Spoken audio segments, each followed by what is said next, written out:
You're watching the novel flow. When I was younger and more vulnerable, my father gave me some advice that I've been turning over in my mind ever since.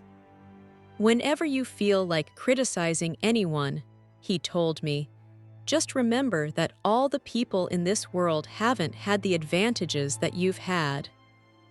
That single thought shaped how I saw the world. It taught me to reserve judgment, to listen more than I spoke, and to understand that every person carries a story hidden beneath their actions. Yet even with this belief, there came a time when my tolerance reached its limit, when the careless, the cruel, and the careless again revealed themselves too clearly to ignore. My name is Nick Carraway, and in the summer of 1922, I came east to learn the bond business. Like many young men after the war, I felt restless. The Midwest, with its familiar streets and slow rhythms, began to feel too small for my ambitions. The East promised energy, wealth, and excitement, an endless pulse of opportunity. So I rented a small house in West Egg, Long Island, a place that glittered with new money and louder dreams. My home was modest, squeezed between grand mansions that seemed to rise out of the ground like monuments to ambition. One of those mansions, larger, brighter, and more mysterious than the rest, belonged to a man named Jay Gatsby. At the time, I knew nothing about him. Across the bay, separated by a stretch of dark water, stood East Egg, where old money lived behind polished smiles and inherited pride. That was where my cousin Daisy Buchanan resided with her husband, Tom. Tom and I had been classmates at Yale. Even then, he carried himself like someone who had already won life's game. He was strong, arrogant, and restless, a man who believed the world existed to serve him. His wealth gave him confidence, but it also gave him carelessness. Daisy, on the other hand, was fragile and luminous, like something made of light and laughter. Her voice held a musical quality that drew people in, promising warmth and happiness, even when none truly existed. On my first evening in the East, I went to visit them. Their house was a gleaming white palace overlooking the bay, its windows glowing as if lit from within by something alive. Inside, everything felt airy and unreal. Curtains billowed, voices floated, and laughter echoed softly against the walls. Daisy greeted me with delight, as though my arrival was the most wonderful surprise of her day. Her friend Jordan Baker, a professional golfer with sharp eyes and cool confidence, lounged nearby, watching everything with detached amusement. But it was Tom who dominated the room. He spoke loudly, confidently, and cruelly. His words carried the certainty of someone who had never been told no. Even during dinner, his attention drifted, pulled away by a phone call that clearly disturbed Daisy. She tried to laugh it off, but the sadness in her eyes betrayed her. That night, as I left their mansion and returned to my modest home in West Egg, I felt a quiet unease. Beneath the beauty and wealth, something was broken, something hollow. The moon hung low as I stepped outside, and for the first time, I noticed my neighbor. A solitary figure stood on the lawn of the grand mansion next door. He was staring across the water, toward a distant green light that blinked faintly at the end of a dock. He stretched out his arms toward it, trembling, as though reaching for something just beyond his grasp. For a moment, I considered speaking to him, but the gesture felt sacred, private, so I remained silent. By the time I looked again, he was gone. That was my first glimpse of Jay Gatsby.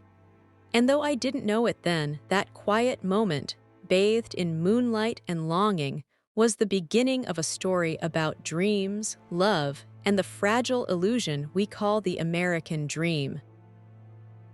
The city does not fade gently into the countryside. Between the glittering promise of New York and the quiet wealth of Long Island lies a place forgotten by dreams, a wasteland where hope goes to decay. Nick Carraway learns this on a gray afternoon, riding beside Tom Buchanan in a powerful car that seems out of place among the broken roads and drifting ash. The air grows heavy, not with mist, but with dust, fine, pale, and endless. It settles on everything: houses, roads, lives. This is the Valley of Ashes. Once, this land might have held farms or fields, but now it is a dumping ground for the city's waste, ashes piled upon ashes, stretching for miles like a bleak desert. Smoke rises from chimneys that do not warm homes but burn refuse instead. Men move through the grayness like shadows, their faces already blending into the dust they breathe every day. Above it all stare a pair of enormous blue eyes. They belong to an old billboard, an advertisement for an oculist named Dr. T.J. Eckelberg. The glasses are cracked, the paint faded, yet the eyes remain. They watch silently, unblinking, as if judging everything beneath them, or perhaps they watch because no one else will. Nick feels uneasy here. This place has no beauty, no elegance, only exhaustion. It is a reminder of something America does not like to see: the cost of wealth, the people crushed beneath ambition. Tom Buchanan, however, feels no discomfort. To Tom, the Valley of Ashes is merely a stop along the way, a place that exists to serve his desires. He parks the car near a small garage, where a man named George Wilson emerges slowly, his face pale and worn. George owns the garage, though ownership means little here. His clothes are dusty, his movements tired, as if life has already drained him. Tom speaks to him curtly, impatiently, discussing the sale of a car. George listens carefully, desperately polite, hoping for Tom's approval. Money is scarce in this land, and Tom's wealth makes him powerful even here. But Tom is not here for business alone. He tells Nick they are going to meet someone. Nick does not ask who. He already senses he might not want to know. From inside the garage steps Myrtle Wilson, George's wife. She is everything this place is not: fleshy, vibrant, and aggressively alive. Her face is bold rather than beautiful, her movements confident rather than graceful. She does not belong to the gray world around her, and she knows it. The moment Myrtle sees Tom, something sharp passes between them, a look loaded with secrets. Desire, ownership. Nick understands immediately. This is Tom's mistress. Myrtle speaks with an affected confidence, her voice rising as if she has practiced sounding important. When Tom suggests she join them in the city, her excitement is barely contained. She tells George she is going to visit her sister, and George, trusting and oblivious, nods without question. As they drive away, Myrtle changes. In the car, she becomes someone else entirely, laughing louder, speaking faster, sitting closer to Tom. She mentions Daisy's name casually, almost cruelly, and Tom responds by breaking Myrtle's nose with the back of his hand. The violence is sudden, brutal, and no one stops the car. Nick is shocked, but Tom shows no remorse. Myrtle, bleeding, sobbing, accepts the blow with the same resignation that defines her marriage, her life, her place in the world. Power decides everything here. In the city, they stop at a small apartment Tom keeps for Myrtle, a cramped space furnished with pretensions of luxury. Cheap paintings, gaudy furniture, everything meant to imitate wealth but lacking its substance. Myrtle transforms again. She changes her dress, adopts a new voice, and begins issuing commands as if she were a queen in exile. She sends Nick out to buy things: liquor, magazines, decorations. The apartment fills with noise and smoke and laughter as if excess could erase the truth. Guests arrive. Myrtle's sister, Catherine, comes first, sharp-tongued and cynical. Then others drift in, drawn by alcohol and curiosity. They talk loudly, laugh too much, and speak of people they pretend to know. The party grows chaotic. They gossip about Daisy Buchanan, speculating about her marriage, her beauty, her wealth. Myrtle claims Daisy refuses to divorce Tom because she is Catholic, a lie so easily spoken it barely registers as false. Truth is flexible in this room, molded to comfort wounded pride. Nick drinks more than usual. The city feels unreal, blurred at the edges, like a dream dissolving into something darker. He listens as Catherine speaks of Gatsby, claiming he is related to the Kaiser, that he once killed a man. The rumors swirl freely, disconnected from reality, yet spoken with conviction. This is how legends are born. As the night deepens, Myrtle grows more reckless. She speaks Daisy's name again, louder this time, defiantly, as if daring Tom to stop her. Tom does stop her, this time with violence that shatters the illusion completely.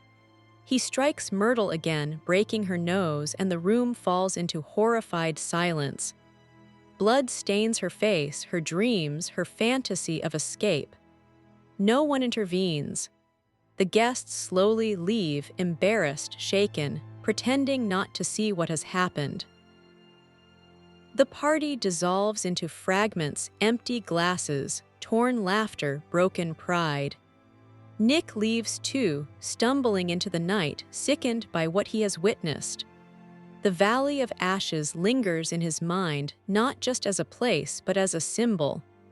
A reminder that beneath America's glitter lies decay. That wealth protects some while destroying others. That dreams, when built on illusion, rot from the inside. Later, much later, Nick will remember this night with painful clarity. He will remember George Wilson standing alone in the dust, unaware of the tragedy creeping closer to his life. He will remember Myrtle's laughter, loud and desperate, echoing against the walls of a borrowed apartment. He will remember Tom Buchanan's careless cruelty, untouched by consequence. And though Myrtle still lives at the end of this chapter, her fate already feels sealed. Because in a world ruled by power and illusion, people like Myrtle Wilson are not meant to survive their dreams. The ash continues to fall. The eyes of Dr. T.J. Eckelberg continue to watch. And somewhere in the distance, a future tragedy waits, silent, inevitable, and unforgiving. Myrtle Wilson dreams of escape, but the road she stands on leads only toward death. By midsummer, West Egg had learned a new rhythm. It was not the gentle rustle of trees or the hush of waves against the shore, but the pulse of music, laughter, and light pouring endlessly from one mansion at the edge of the bay. Every weekend, Gatsby's house transformed into something unreal, a palace awake while the rest of the world slept. From my small rented cottage, I watched it all unfold. On Friday evenings, trucks arrived like migrating creatures, carrying crates of oranges, lemons, and enough supplies to feed an army. By Saturday night, the lawn shimmered beneath lanterns the color of honey and fireflies. The air smelled of champagne, perfume, and summer heat. An orchestra played, not in some distant ballroom, but openly beneath the stars, as if the night itself had learned music. People came without invitations. They arrived in automobiles gleaming like jewels, spilling laughter and silk onto the gravel drive. They came from East Egg and New York and places I had never heard of. They came because Gatsby's name had become a promise of wonder, of freedom, of forgetting who they were on weekdays. Yet no one ever seemed to know him. They spoke of Gatsby the way children speak of ghosts. Some whispered he was a German spy. Others claimed he had once killed a man. A girl in a silver dress swore he was a prince in disguise. Every rumor grew taller with each retelling, fed by the music, the alcohol, and the dark. And through it all, Gatsby himself remained invisible. I attended these parties not because I sought them, but because they found me. My cottage stood so close to Gatsby's mansion that it felt rude not to wander over. On those nights, I drifted through the crowd like a spectator at a play where no one knew their lines. The guests danced wildly, yet there was something strangely careless in their joy. Laughter rose and vanished without meaning. Conversations collided and dissolved. People met, kissed, argued, and forgot each other's names before the night was over. And still, Gatsby did not appear. I began to believe he was a myth created by the house itself. One Saturday evening, the party grew larger than usual. The moon floated high above the water, pale and distant, as if observing from another world. I stood near the edge of the garden when a voice beside me spoke quietly. "Excuse me, do you happen to know where I might find Gatsby?" I turned, surprised. The man was about my age, neatly dressed, with a composed manner that felt out of place among the shouting crowd. His smile was polite, almost apologetic.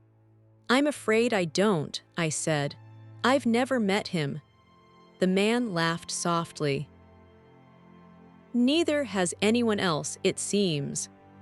We introduced ourselves, exchanging small talk as if we were not standing inside one of the most extravagant parties I had ever seen. He spoke calmly, attentively, as though the noise around us could not reach him.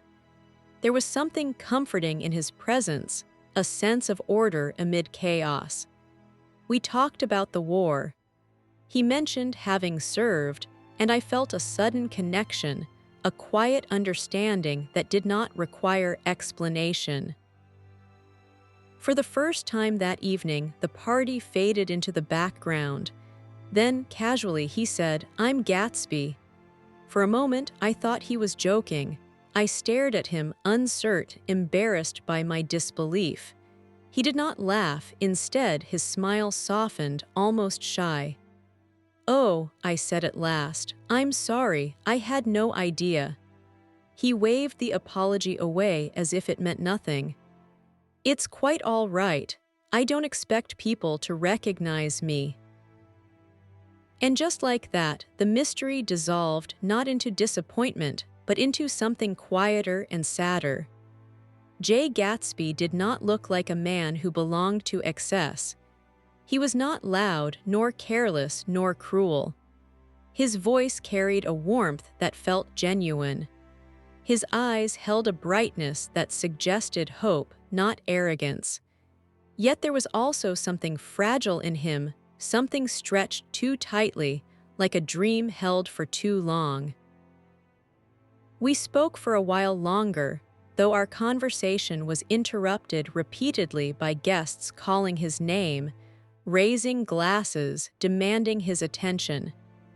Each time, Gatsby responded with unfailing courtesy, yet he never stayed with them long. It was as if the party existed for someone else. Later that night, I watched him from a distance. He stood on the marble steps, smiling as people praised him, flirted with him, thanked him for the evening. But when they turned away, his expression shifted, not into anger or boredom, but into something hollow. Loneliness, I realized, could exist even in the center of a crowd. As the night deepened, the party unraveled. A drunken argument broke out near the library, where shelves of untouched books stood as silent witnesses. Somewhere, a woman cried. Somewhere else, laughter exploded too loudly. Cars began to depart recklessly, engines roaring as if eager to escape the illusion. One automobile crashed into a ditch near the gate. Its occupants stared at the wreckage in stunned disbelief, laughing as though the accident were part of the entertainment. Responsibility meant nothing here. Consequences were for another world, one that waited patiently beyond the music. I left before dawn. Behind me, Gatsby's mansion still glowed, refusing to sleep. As I walked back to my cottage, I felt the strange weight of the evening settle inside me. The party had been magnificent and empty. In the days that followed, Gatsby and I began to meet occasionally. He spoke carefully, choosing his words as though each one mattered. He told me fragments of his past, Oxford, wealth, ambition, but his stories felt rehearsed, polished too smoothly to be entirely real. Yet I wanted to believe him. Everyone else treated Gatsby as a source of pleasure, but I sensed he wanted something more. Not money, not admiration, something quieter, something far away.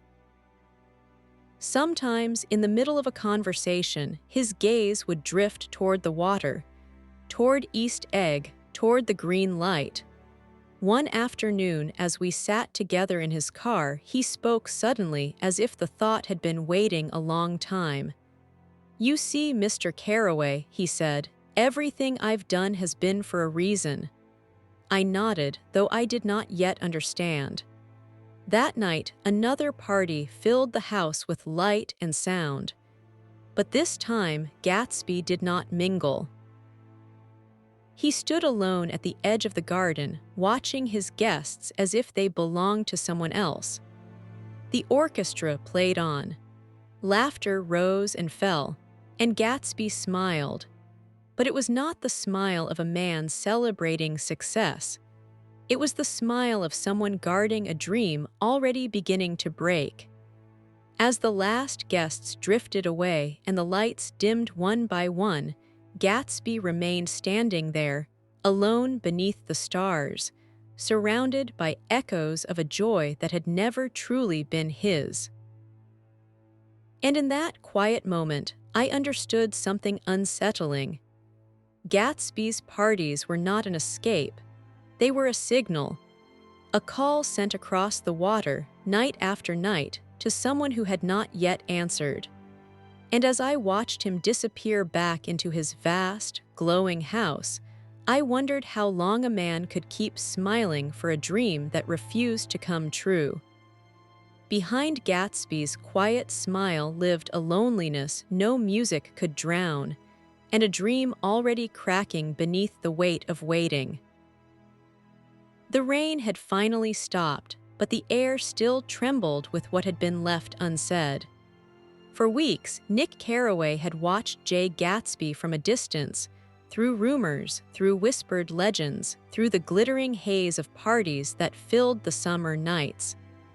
Gatsby was everywhere and nowhere at once, a man spoken of more than he was known, a host whose smile welcomed thousands, yet whose eyes always searched for someone who never came. And then, one quiet afternoon, the mystery cracked open. It began not with fireworks or champagne, but with an invitation. Nick was asked to tea, not to one of Gatsby's roaring gatherings, but to something smaller, something carefully planned, something fragile. Across the bay, in the White Palace of East Egg, Daisy Buchanan sat unaware that the past was moving toward her with deliberate steps. 5 years had passed since Gatsby and Daisy last stood face to face. 5 years filled with wars, marriages, money, and silence. 5 years in which Gatsby had built his entire life around one unchanging memory. Daisy had not waited. She had chosen comfort, chosen security, chosen Tom. And yet Gatsby had never stopped believing that love, true love, could be paused, preserved, reclaimed. Nick felt it in the air before he ever understood it fully. The nervous energy in Gatsby's voice. The way he hovered near the wind, glancing toward the bay as if the green light itself might whisper answers. This was not a simple reunion. This was not coincidence. This was destiny carefully engineered.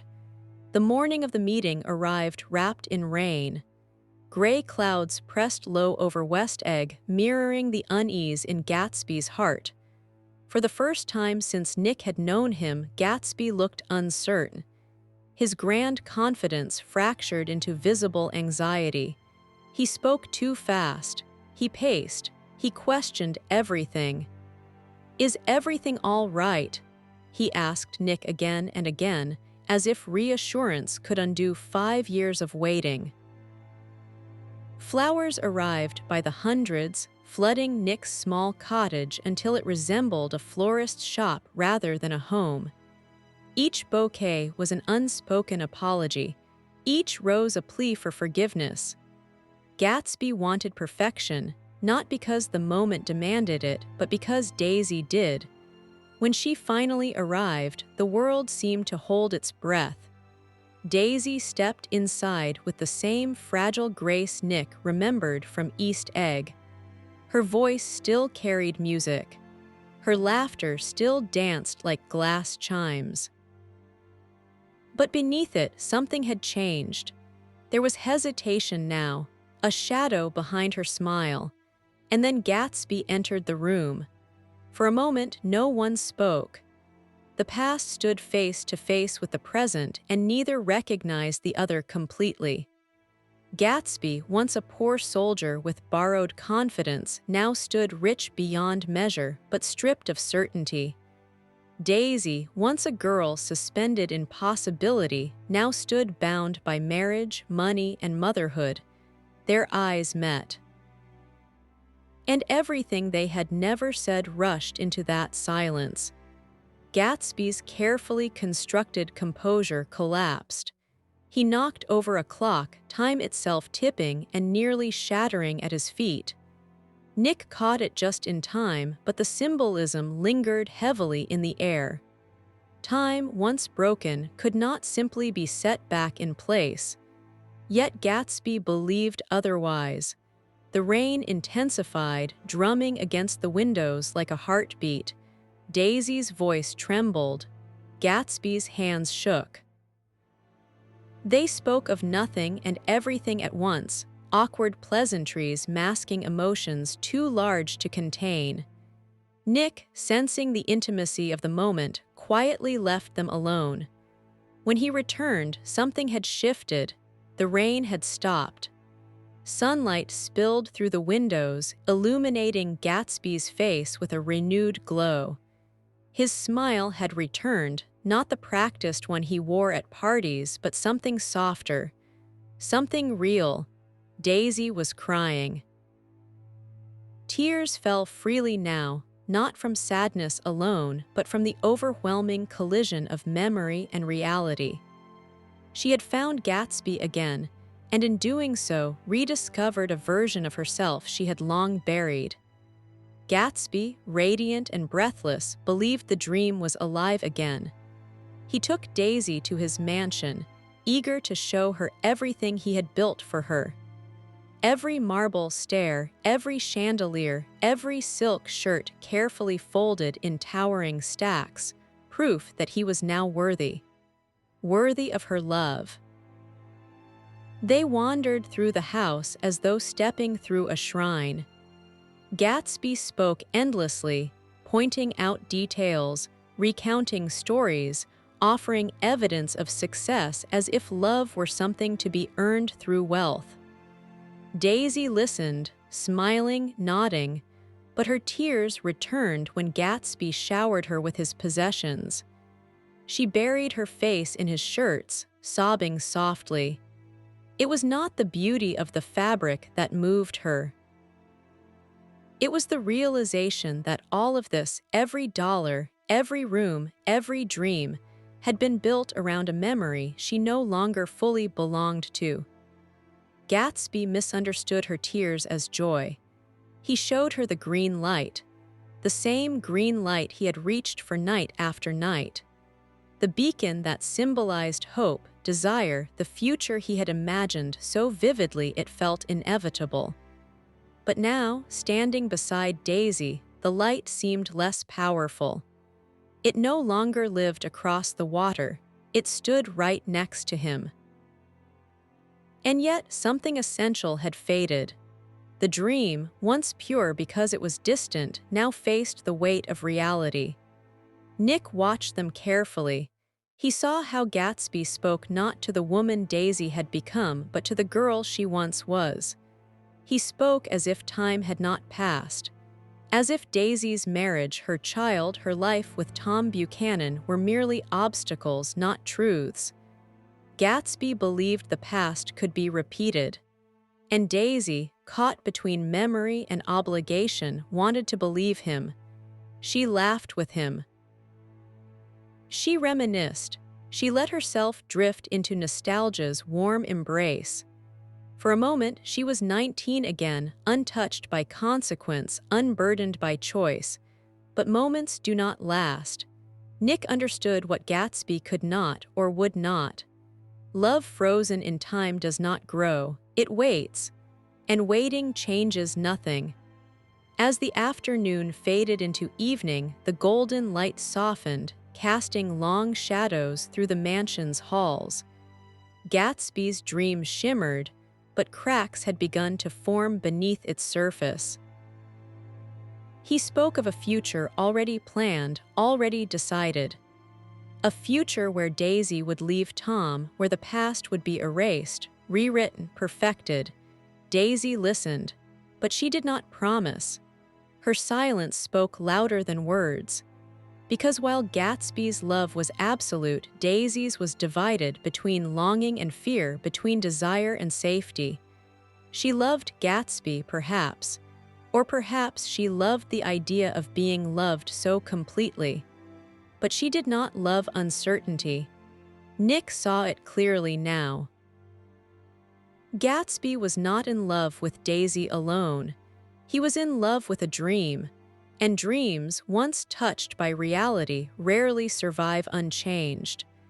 As the day ended, Gatsby stood filled with hope, convinced that destiny had finally aligned.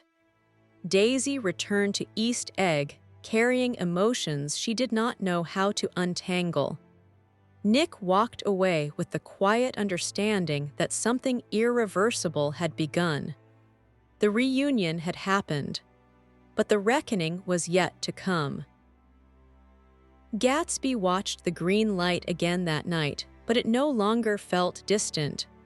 And somehow that frightened him, because the closer dreams come to reality, the more fragile they become. And Gatsby, forever reaching, still believed that love could conquer time, that the past could be repeated, that dreams, once frozen, could still be brought back to life. But time was already moving forward, and it would not wait for him. The Great Gatsby F. Scott Fitzgerald. The heat arrived early that summer, thick and relentless, pressing down on the city like an unspoken accusation. It clung to the air, to the streets, to the hearts of those who moved beneath it. Even the wind seemed to have abandoned New York, leaving behind only a heavy stillness that made every breath feel deliberate. On that sweltering afternoon, nothing felt accidental. We gathered first at Daisy's house in East Egg, her white mansion glowing harshly under the unforgiving sun. The rooms that once felt light and musical now seemed tense, filled with an unease no one dared name. Daisy lounged on the couch, her voice soft but restless, fluttering like a trapped bird. Tom stood nearby, solid and unmoving, his presence dominating the space without effort. And Gatsby, Jay Gatsby, stood apart. He was dressed impeccably as always, his pink suit nearly radiant against the pale interior, yet there was something fragile about him now. The confidence he once carried so effortlessly was strained, stretched thin by hope and fear twisting together in his chest. His eyes never left Daisy for long, as though looking away might cause her to disappear. I could feel it then, something was coming. Not just a conversation, a reckoning. The idea to escape the heat, to flee to the city came suddenly, almost desperately. Tom suggested it with forced cheer, as though motion itself might delay what waited between us. Cars were prepared, doors slammed, engines roared to life, and we set off toward Manhattan, the road shimmering under the sun. As we drove, silence filled the spaces where laughter once lived. In Tom's car, the air felt sharp, electric. Daisy sat beside Gatsby now, her expression unreadable. Tom's eyes flickered toward them again and again, suspicion no longer hidden. Whatever game had been playing beneath the surface of our summer was finally exposed, and Tom knew it.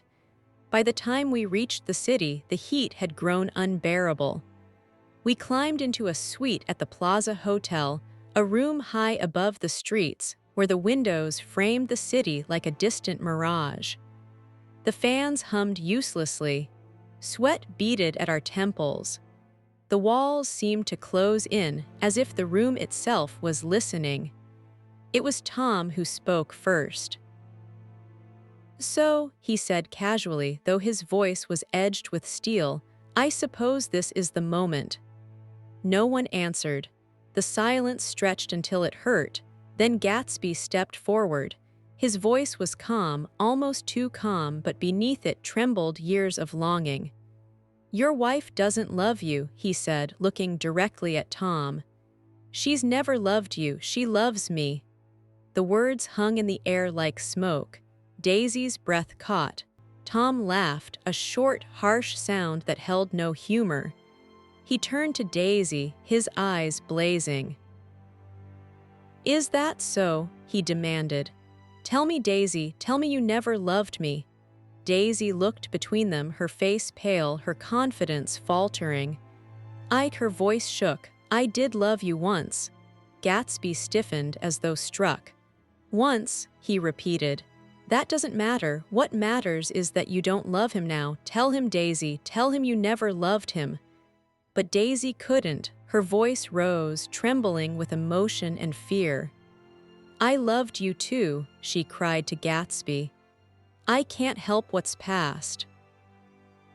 The past, that single word shattered Gatsby's illusion. Tom seized it instantly. He straightened, triumphant, his authority returning with brutal ease. "You see," he said, "she's not leaving me, she never was." What followed was not a conversation, but a collapse. Tom turned his attention fully to Gatsby now, tearing away the careful mystery that had surrounded him. He spoke of Gatsby's past, of bootlegging and lies, of a fortune built not on honor but on crime. Each word struck like a blow, exposing the cracks in Gatsby's carefully constructed dream. Gatsby tried to defend himself, but his voice grew weaker with every revelation. The magic that once surrounded him began to dissolve under the harsh light of truth. Daisy listened, silent now, her earlier passion fading into confusion. The dream she had flirted with suddenly seemed dangerous, fragile, unreal. And Gatsby saw it. He saw her retreat. The love he had imagined, pure, perfect, untouched by time, was slipping through his fingers. Daisy was not the golden girl frozen in memory. She was human, afraid, bound by comfort and convention. "I just want to go home," she said quietly. The words were final. The confrontation ended not with shouting but with exhaustion. Dreams don't always die loudly. Sometimes they simply fade, leaving behind a hollow ache. We left the hotel as the sun began to sink, the city glowing orange beneath the heat. Daisy and Gatsby rode together, Tom insisting Gatsby drive her home. I watched them disappear into the traffic, unaware that the day's final tragedy was already unfolding. The road through the Valley of Ashes lay silent in the dusk. Later, we would learn what happened there. A scream, a flash of movement. A body struck by metal and thrown aside like discarded hope. Myrtle Wilson lay dead on the road, her life ended in an instant. The woman who had chased dreams not meant for her was silenced beneath the wheels of wealth and indifference. The car never stopped. Gatsby took the blame without hesitation. He stood outside Daisy's house that night, watching her window, guarding her like a knight from a story that no longer wanted him. He told me it was his fault, that he would protect her, that he would take responsibility. But Daisy never came out. Inside, she and Tom sat together, their heads bent close, conspiring quietly, retreating into the safety of their shared world. Whatever had happened, whatever lines had been crossed, they would survive it together. Gatsby remained alone in the dark. The heat finally broke that night, but something else broke with it, something far more delicate than weather. Gatsby's belief in a future shaped entirely by love had been shattered by reality's cruel hand. The truth had burned away the illusion. And in its ashes stood a man who had given everything for a dream that could not love him back. As I left him standing there, staring at Daisy's house with unwavering devotion, I understood something terrible and profound. Gatsby had lost, not because he was wrong to dream, but because he believed too deeply in a world that did not believe in him. The heat of that day had exposed every lie, every weakness, every truth we had tried to ignore, and nothing would ever be the same again. The morning after the truth was exposed, the world felt quieter, as if the noise of New York itself had grown ashamed. Gatsby's mansion still stood tall on the shore of West Egg, its white walls glowing under the pale sun. But the music was gone. The laughter had vanished. The lights that once burned until dawn now slept behind darkened windows. What remained was not a palace of dreams, but a monument to waiting. Jay Gatsby did not sleep that night. He stood near the window, watching Daisy's house across the bay, as he had done countless times before. But the green light no longer shimmered with promise. It flickered weakly, distant, uncertain, like a star already dying. He believed Daisy would call. He believed she would choose him. And so he waited.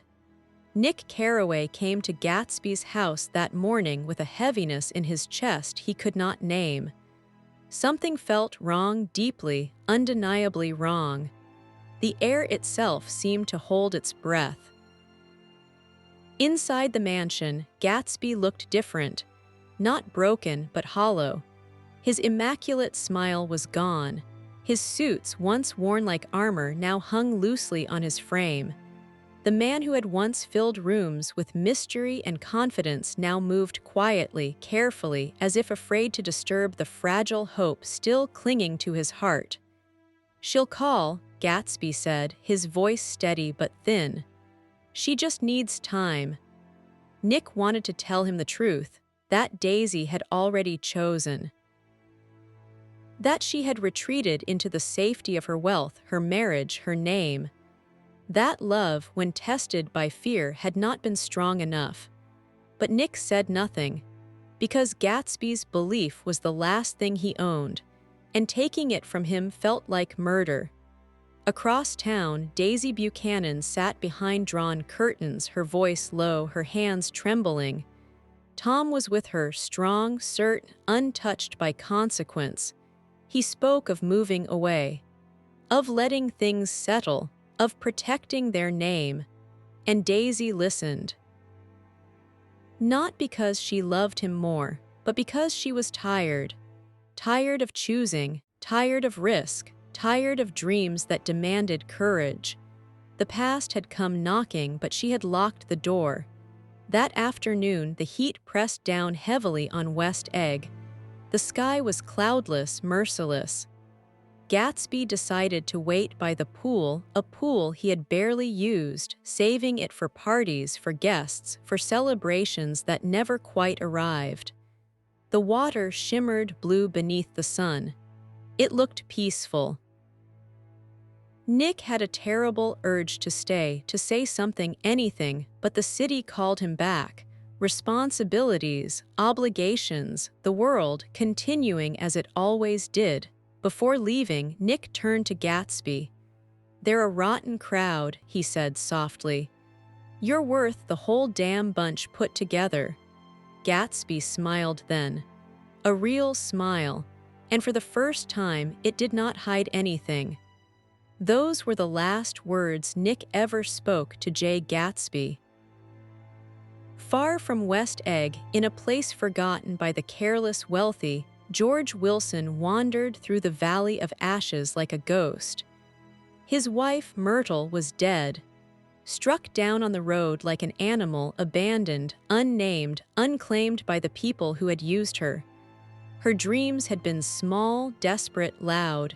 She wanted beauty, comfort, escape. Instead, she found silence. Grief hollowed George's eyes. Madness crept into his thoughts. And in his pain, someone whispered a lie that the man who owned the yellow car was the man who had taken everything from him. The lie took root, and grief became purpose. Gatsby floated in the pool, his body relaxed, his eyes closed. The water lapped gently against the edges, carrying fallen leaves from the trees above. Still he waited, for a phone call, for a voice, for the impossible to become real. When the footsteps came, Gatsby did not hear them. When the shots rang out, the world did not scream. The water rippled. Red spread quietly through the blue. And Jay Gatsby, who had built himself from nothing, who had loved with impossible devotion, who had believed harder than anyone had a right to, slipped beneath the surface. He died still waiting. News of Gatsby's death traveled slowly. No crowds gathered, no parties returned, no music played. The mansion stood silent, its gates unopened, its halls empty. Nick tried to call people, friends, guests, lovers of Gatsby's generosity. No one came. Not the men who drank his liquor, not the women who danced in his garden, not the voices that once filled the night with laughter. Gatsby had given them everything, and in death they gave him nothing. Nick stood alone by the coffin. Rain fell steadily, soaking the earth, blurring the world. Only one stranger arrived, Gatsby's father, an old man with trembling hands and proud eyes. He carried a worn book. Inside it were notes, plans, dreams, lists of self-improvement.